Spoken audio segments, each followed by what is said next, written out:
পর্যটক সহ নেপালে আটকে পড়া 450 বাংলাদেশি নিরাপদে আছে বলে জানিয়েছে বাংলাদেশ দূতাবাস। বৃহস্পতিবার দুপুর 12:30টার দিকে বিশেষ ফ্লাইটে তাদের দেশে ফেরত আনা হবে।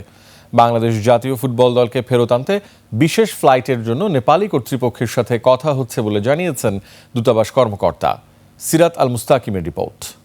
এক চরম অস্থিরতার মধ্য দিয়ে যাচ্ছে নেপাল। সরকার পতনের পর থেকেই দেশ জুড়ে ছড়িয়ে পড়ে সহিংস বিক্ষোভ।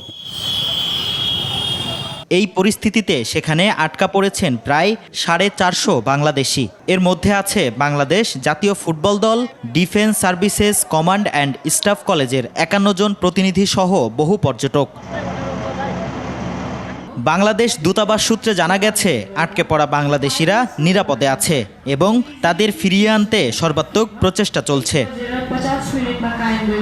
বৃহস্পতিবার বিশেষ ফ্লাইটে বাংলাদেশিদের দেশে ফিরিয়ে আনা হবে বলে জানিয়েছে বাংলাদেশ দূতাবাস।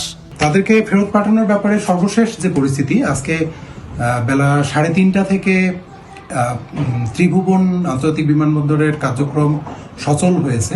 ওনারা আগামীকাল 12:30টায় একটি স্পেশাল ফ্লাইট, যেখানে 300 জন যাত্রী ধারণ ক্ষমতা সম্পন্ন একটি ফ্লাইটের মাধ্যমে এই 2 দিনে যারা নেপালে এই 2 দিন যাদের ফ্লাইট ছিল তাদেরকে ফিরিয়ে নিয়ে যাবেন। নেপালে আটকে পড়া বাংলাদেশ জাতীয় ফুটবল দলের জন্য বিশেষ ফ্লাইটের ব্যবস্থা করা হচ্ছে।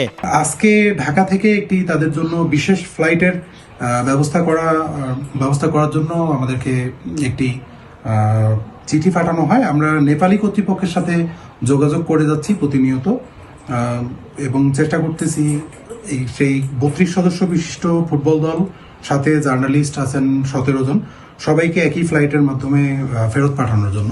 নেপালে আটকে পড়া বাংলাদেশিদের নিজ নিজ অবস্থানে নিরাপদে থাকার পরামর্শ দিয়েছে বাংলাদেশ দূতাবাস।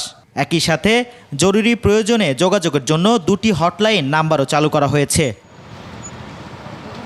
সিরাত আল মুস্তাকিম, 21 টেলিভিশন, ঢাকা।